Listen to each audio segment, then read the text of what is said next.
प्यारे विद्यार्थियों, मैं डॉक्टर नेमीचंद कुमावत, सहायक आचार्य हिंदी विषय, आपकी इस बीए पार्ट थर्ड प्रश्न पत्र द्वितीय में द्वितीय की इस ऑनलाइन कक्षा में आप सभी का हार्दिक स्वागत और अभिनंदन। प्यारे विद्यार्थियों, आपके पाठ्यक्रम में जो द्वितीय प्रश्न पत्र है उसमें उपन्यास और कहानी पाठ्यक्रम संकलित हैं। एक उपन्यास आपके पाठ्यक्रम में लगा हुआ है, जो मेहंदी को रंग, मृदुला सिन्हा जी का, और एक कथा साहित्य यानी कहानी संग्रह एक पुस्तक आपके पाठ्यक्रम में संकलित हैं। तो जो प्रश्न आपके बनता है, एक प्रश्न बनता है 12 अंकों का और एक प्रश्न बनता है 13 अंकों का, यानी कुल 25 अंकों का पाठ्यक्रम आपका यह है। इसमें हिंदी उपन्यास का उद्भव और विकास और उपन्यास के प्रमुख तत्व, ये 2 प्रश्न बनते हैं। दूसरा बनता है हिंदी कहानी का उद्भव और विकास और कहानी के प्रमुख तत्व। तो ये 4 प्रश्न ये बन रहे हैं और एक 5वां प्रश्न और बनता है कि प्रमुख कथाकारों का परिचय, जिसमें प्रमुख उपन्यासकारों का परिचय या फिर प्रमुख कहानीकारों का परिचय। तो पिछली ऑनलाइन कक्षा में हमने हिंदी उपन्यास के उद्भव और विकास पर विस्तार से चर्चा की है, जिसमें हिंदी उपन्यास का उद्भव कब हुआ, कैसे और किन परिस्थितियों में हुआ, उसके बाद में हिंदी का प्रथम उपन्यास कौन सा कहलाता है, इसके ऊपर हमने चर्चा की है। भाग्यवती और परीक्षा गुरु में से परीक्षा गुरु को हिंदी का प्रथम उपन्यास माना जाता है। फिर हमने हिंदी उपन्यास का जो उद्भव और विकास जो 3 कालखंडों में विभाजित हैं, और उन तीनों कालखंडों में हमने जो चर्चा की है वो प्रेमचंद पूर्व युगीन हिंदी उपन्यासों पर हमने चर्चा की, और इसमें 10 उपन्यासकार और उनके प्रमुख उपन्यासों पर हमने विस्तार से अध्ययन किया है। इसके बाद का जो कालखंड था प्रेमचंद युगीन हिंदी उपन्यास, यानी मुंशी प्रेमचंद जी जो उपन्यास सम्राट कहे जाते हैं, इनके प्रमुख 11 उपन्यासों पर हमने चर्चा की। और इस युग के जो प्रमुख उपन्यासकार हैं, इन सभी 9 उपन्यासकारों पर हमने विस्तार से अध्ययन कर लिया है। और जो उस ऑनलाइन कक्षा के अंत में मैंने ये कहा था कि जो तीसरा कालखंड है हम अगली कक्षा में पढ़ेंगे, तो वो समय आ गया है। इस ऑनलाइन कक्षा में हम प्रेमचंदोत्तर हिंदी उपन्यास के बारे में विस्तार से चर्चा करने जा रहे हैं। तो प्यारे विद्यार्थियों, ध्यान से सुनिए। प्रेमचंद जी के उपरांत हिंदी उपन्यास किसी एक निश्चित दिशा की ओर अग्रसर नहीं होता है, अपितु उसकी विविध धाराएं जो अनेक दिशाओं की ओर प्रवाहित होती है। विषय की दृष्टि से यदि हम प्रेमचंदोत्तर उपन्यासों का वर्गीकरण करें तो निम्न वर्ग बनाए जा सकते हैं। देखिए, मनोविश्लेषणवादी उपन्यासकार इलाचंद्र जोशी जी, अज्ञेय जी, जैनेंद्र जी, ये इसमें आते हैं। और साम्यवादी यानी प्रगतिवादी उपन्यास जो मार्क्सवाद से प्रेरित होकर के जो लिखे गए थे नागार्जुन जी के द्वारा और इनके साथियों के द्वारा। और तीसरा जो वर्गीकरण हम कर सकते हैं वो है ऐतिहासिक उपन्यास, हजारी प्रसाद द्विवेदी जी और वृंदावन लाल वर्मा जी आदि ने इन्होंने लिखा है। और फिर है आंचलिक उपन्यास, नागार्जुन जी ने लिखा, रांगे राघव जी ने लिखे हैं, तो ये इस वर्ग में आते हैं। और फिर है प्रयोगवादी उपन्यास जो बाद के कालखंड में लिखे गए थे। तो इन 5 कालखंडों में हम बांट करके इस प्रेमचंदोत्तर हिंदी उपन्यास को 1936 से लेकर के अब तक को हम इसमें पढ़ सकते हैं। और यदि कालक्रम की दृष्टि से हम इसके विभाजन कर सकते हैं तो 1936 से लेकर के 1950 तक के लिखे हुए उपन्यास, फिर 1950 से 1960 तक लिखे हुए उपन्यास, और फिर तीसरा कालखंड बनेगा 1960 के उपरांत अब तक लिखे गए उपन्यास। तो हम प्रवृत्ति के आधार पर हम देखते हैं तो इनको याद रखना आसान रहेगा। इनके संबंधित उपन्यासकारों और उनके उपन्यासों को याद रखना आसान रहेगा। और इन मुख्य प्रवृत्तियाँ उनमें जो उभर कर आई है वो भी इसी नाम से द्योतित होती है। जैसे मनोविश्लेषणवादी मन को आधार बना करके लिखा, मन की गुत्थियों को इसमें सुलझाया गया। साम्यवादी या प्रगतिवादी जो मार्क्सवादी दृष्टिकोण को लेकर लिखे गए। ऐतिहासिक उपन्यासकार जो इतिहास को आधार बना करके लिखा गए। आंचलिक उपन्यास जो अंचल विशेष ग्रामीण क्षेत्र के तीज त्यौहार, संस्कृति, पर्व, बोली, भाषा आदि को आधार बना करके लिखे गए। और प्रयोगवादी शैली के उपन्यासकार। तो देखिए, पहली प्रवृत्ति की ओर हम आगे बढ़ते हैं। मनोविश्लेषणवादी उपन्यासकार, इनमें जैनेंद्र जी, अज्ञेय जी और इलाचंद्र जोशी जी का नाम उल्लेखनीय है। आप इन तीनों के नाम लिख करके और इनके प्रमुख उपन्यास लिख करके और इनकी विषय वस्तु पर टिप्पणी लिख सकते हैं। देखिए, जैनेन्द्र जी ने जो उपन्यास लिखे हैं वो है परख, सुनीता, त्यागपत्र के द्वारा इन्होंने हिंदी उपन्यास को एक नई दिशा प्रदान की। इनके कुछ अन्य जो उपन्यास है वह है कल्याणी, सुखदा, जयवर्धन, विवर्त, व्यतीत आदि। इन उपन्यासों में विविध पात्रों के मन की उलझनों, गुत्थियों का एवं शंकाओं का चित्रण है। जैनेन्द्र जी ने आधुनिक नारी की स्थिति का यथातथ्य चित्रण करने का प्रयास भी किया है। दूसरे जो मनोविश्लेषणवादी उपन्यासकार है वो इला चंद्र जोशी जी। इन्होंने उच्च कोटि के लगभग 1 दर्जन उपन्यासों की रचना की है। इनके प्रमुख उपन्यास हैं सन्यासी, पर्दे की रानी, प्रेत और छाया, जिप्सी, जहाज का पंछी आदि। इनकी जो विषय वस्तु है वो है प्रेम एवं रोमांस तथा इन्होंने मानव मन की कुंठाओं एवं ग्रंथियों का सुंदर चित्रण अपने उपन्यासों में किया है। तीसरे जो मनोविश्लेषणवादी उपन्यासकार है वो है अज्ञेय जी, सच्चिदानंद हीरानंद वात्स्यायन अज्ञेय इनका पूरा नाम है। ये प्रयोगवाद के प्रवर्तक कहलाते हैं और प्रयोगवादी कवि हैं। इनके उपन्यासों में जो प्रमुख है वो 3 और तीनों ही अति महत्वपूर्ण हैं। शेखर एक जीवनी 1941 ईस्वी में प्रकाशित, नदी के द्वीप 1951 में और अपने अपने अजनबी 1961 ईस्वी में प्रकाशित आदि महत्वपूर्ण हैं। इनमें मनोविश्लेषण की गहन क्षमता विद्यमान है। दूसरी प्रवृत्ति की ओर हम आगे बढ़ते हैं। मनोविश्लेषण के बाद में हिंदी के साम्यवादी उपन्यास या यथार्थवादी उपन्यास अथवा प्रगतिवादी उपन्यास, 3 नामों से इसको पुकार सकते हैं। ये वे उपन्यास हैं जिनमें मार्क्सवादी विचारधारा का आधार ग्रहण करके कथानक का ताना बाना बुना गया है। यशपाल जी, राहुल जी, रांगे राघव, भैरव प्रसाद गुप्त, अमृत राय, भगवती चरण वर्मा तथा अमृतलाल नागर इसी कोटि के उपन्यासकार हैं, यानी साम्यवादी या प्रगतिवादी या यथार्थवादी उपन्यासकार हैं। देखिए, यशपाल जी ने जो उपन्यास लिखे हैं वो है पार्टी कामरेड, दादा कामरेड, देशद्रोही, अमिता, मनुष्य के रूप, दिव्या, झूठा सच आदि। इनमें मार्क्सवादी चिंतन की अभिव्यक्ति खुलकर हुई है। ये प्रयोगवादी दृष्टिकोण के उपन्यास हैं। दूसरे उपन्यासकार है भैरव प्रसाद गुप्त। इन्होंने मशाल, सती मैया का चौरा जैसे उपन्यासों की रचना की है। तीसरे उपन्यासकार है भगवती चरण वर्मा। इनका ये चित्ररेखा उपन्यास बहुत ही चर्चित हैं। इनके साथ ही भूले बिसरे चित्र, टेढ़े मेढ़े रास्ते, सामर्थ्य और सीमा, सबई नचावत, राम गोसाई आदि इनके उल्लेखनीय उपन्यास हैं। तत्कालीन राजनीति व समाज इनका प्रिय विषय रहा है। इन्होंने अपनी पैनी दृष्टि से संयुक्त परिवार की समस्या, शोषण, सत्याग्रह, मिल मालिकों की दुरंगी नीति, पुलिस की धांधलियाँ आदि का सटीक चित्रण इनके उपन्यासों में देखने को मिलता है।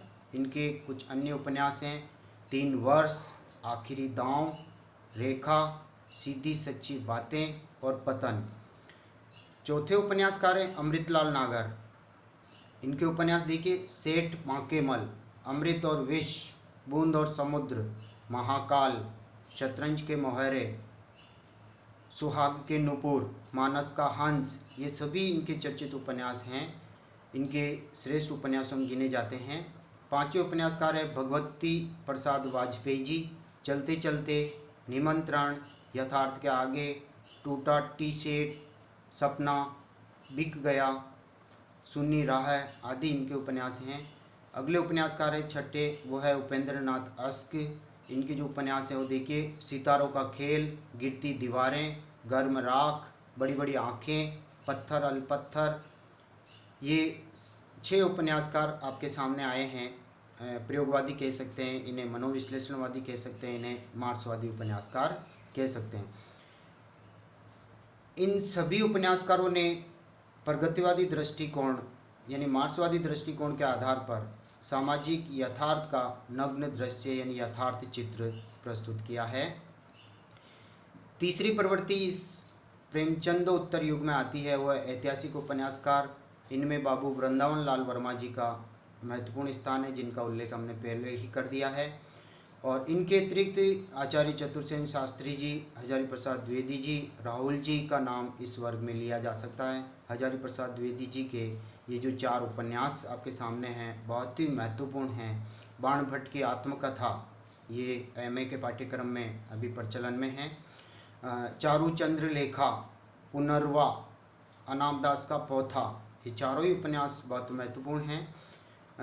राहुल संकरत्यायन सिंह सेनापति उपन्यास लिखा। जय योधेय, मधु स्वप्न, विस्मृत यात्री आदि इनकी ऐतिहासिक कृतियाँ यानी उपन्यास हैं। तीसरे उपन्यासकार इस युग के हैं रांगेय राघव, मुर्दों का टीला, प्रतिदान, अंधेरे के जुगनू आदि इनके ऐतिहासिक उपन्यास बहुत प्रसिद्ध हैं। चौथे उपन्यासकार है यादवेंद्र शर्मा चंद्र। इन्होंने जो उपन्यास लिखे हैं वह सन्यासी और सुंदरी तथा वन काम आदि इनके चर्चित उपन्यास हैं। इन सभी उपन्यासकारों ने ऐतिहासिक कथा वस्तु को आधार बना करके अपने अपने कथ्य प्रस्तुत किए हैं।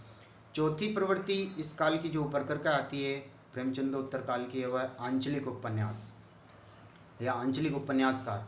स्वातंत्र्योत्तर युग यानी स्वतंत्रता के बाद जो हिंदी उपन्यासों में एक प्रवृत्ति उभरती है वह है आंचलिक उपन्यास। ये एक महत्वपूर्ण उपलब्धि है। अंचल विशेष को आधार बना करके इनमें कथानक का ताना बाना बुना जाता है। वे उपन्यास जिनमें किसी विशेष अंचल यानी क्षेत्र, ग्रामीण क्षेत्र विशेष के को चुनकर के कथानक के द्वारा जो अपनी विषय वस्तु प्रस्तुत किए वो इस वर्ग में आते हैं। और इनमें चर्चित नाम आता है फणीश्वर नाथ रेणु जी का, जिनका मेला अंचल और परती परिकथा, ये 2 महत्वपूर्ण उपन्यास बहुत ही चर्चित है, बहुत ही ख्याति प्राप्त उपन्यास हैं।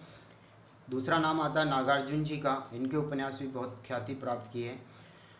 रत्तीनाथ की चाची, बलचन्मा, बाबा बटेश्वर नाथ, दुख मोचन, वरुण के बेटे आदि इनके चर्चित उपन्यास हैं। रांगेय राघव जी का नाम भी बहुत प्रसिद्ध रहा है।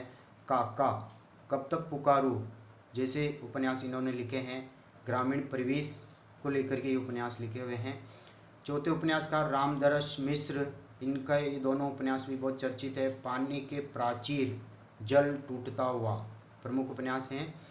फिर है रही मासूम रजा, आधा गांव, बहुत चर्चित उपन्यास है इनका। शिव प्रसाद सिंह जी का अलग अलग वेतरणी और राजेंद्र अवस्थी जी का जंगल के फूल, विवेकी राय जी का बबूल, हिमांशु श्रीवास्तव का रथ के पहिए आदि इन आंचलिक उपन्यासों में आते हैं। आंचलिक उपन्यासों में अंचल विशेष की विशेषताओं का चित्रण होता है, जैसे तीज, त्योहार, मेला, उत्सव, विवाह, नाच गान, वेशभूषा, बोली, मुहावरे आदि ग्रामीण अंचल के होते हैं। इन सभी का यथातथ्य और सजीव वर्णन इन उपन्यासों में किया गया है। पांचवी प्रवृत्ति जो उभर करके आती है अंतिम प्रवृत्ति, और इनमें उपन्यासकार भी बहुत अधिक हैं, जिसे आधुनिक बौद्ध के उपन्यासकार हम कह सकते हैं। औद्योगिकरण की प्रवृत्ति, बदलता हुआ परिवेश, भ्रष्ट राजनीतिक व्यवस्था, महानगरीय जीवन, यांत्रिक सभ्यता के परिणाम स्वरूप आज का जो जीवन है वो विशृंखल हो गया है। अकेलेपन की प्रवृत्ति, निराशा घर कर गई है। कुंठा, संत्रास एवं असुरक्षा की भावना ने हमें संत्रस्त कर रखा है। उपन्यासकारों की दृष्टि इस ओर भी गई है। देखिए, इन उपन्यासकारों में मोहन राकेश जी, जिन्होंने अंधेरे बंद कमरे, न आने वाला कल जैसे उपन्यास लिखे हैं। दूसरे उपन्यासकार राजेंद्र यादव, जिन्होंने लिखा उखड़े हुए लोग। मन्नू भंडारी जी ने आपका बंटी, जो तलाक का कैसा असर बच्चों पर पड़ता है उसका प्रभाव आपका आंटी उपन्यास में चित्रित हुआ है। चौथे उपन्यासकार है नरेश मेहता, यह पथ बंधु था। पांचवें में देखिए निर्मल वर्मा जी ने जो उपन्यास लिखे हैं वह है वे दिन, लालटीन की छत, एक चितड़ा सुख आदि। उषा प्रेमवदा ने रुकेगी नहीं राधिका उपन्यास लिखा, और एक 55 खंबे लाल दीवारें उपन्यास भी इनका चर्चित है। भीष्म साहनी जी ने जो 2 उपन्यास लिखा है वह है तमस और महाभोज। महाभोज बहुत चर्चित उपन्यास है, राजनीति के ऊपर लिखा हुआ है। और अगले उपन्यासकार है मनोहर श्याम जोशी, कुरु कुरु स्वाहा। अगले उपन्यासकार धर्मवीर भारती, सूरज का 7वां घोड़ा, बहुत चर्चित उपन्यास। गिरधर गोपाल जी का उपन्यास है चांदनी के खंडहर। कमलेश्वर जी ने लिखा डाक बंगला, एक सड़क 57 गलियां। अगले उपन्यासकार है श्रीलाल शुक्ल, इनका राग दरबारी उपन्यास बहुत चर्चित हैं। अज्ञातवास, आदमी का जहर आदि इनके अन्य उपन्यास भी हैं। मणि मधुकर जी ने सफ़ेद मेमने, नदी फिर बह चली, ये दोनों इनके चर्चित उपन्यास हैं। बद्दी उज्मा जिन जो उपन्यास लिखा हुआ है एक चूहे की मौत। इसी तरह से रमेश चंद्र साहे जी ने गोबर गणेश, किस्सा गुलाब का, और जगदीश चंद्र माथुर जी ने लिखा है धरती धन ने अपना आदि। देखिए ये कम से कम 16 उपन्यासकार आपके सामने हैं और इनकी प्रमुख प्रसिद्ध उपन्यास इनके नाम के आगे दर्शाए गए हैं। तो प्यारे विद्यार्थियों, पूरे 15-16 आपको याद नहीं रहे हो तो कम से कम 7, 8, 10 तक आप याद रखें और इनको अच्छी तरह से लिखेंगे तो आपके अच्छे अंक मिलेंगे। निष्कर्ष की ओर हम आगे बढ़ते हैं। आधुनिक उपन्यासों में विषय वैविध्य के साथ ही शैलियों के विविध रूप भी दिखाई पड़ते हैं। आज उपन्यास का कथ्य जीवन के अधिक नज़दीक हैं, उसमें यथार्थ का पुट अधिक हैं। मानवीय संबंधों के बदलते स्वरूप को उजागर करने का प्रयास भी इनमें किया गया है। मन के भीतर की परतों को उधेड़ने का प्रयास भी इन उपन्यासों में है। अकेलेपन, यौन विसंगतियाँ, विद्रोह, मूल्यों का ह्रास आज के उपन्यास के प्रमुख विषय हैं। संक्षेप में हिंदी उपन्यास ने बहुत कम समय में आशातीत प्रगति की है, अतः यह आशा की जा सकती है कि हिंदी उपन्यास का भविष्य अत्यंत मंगलमय है।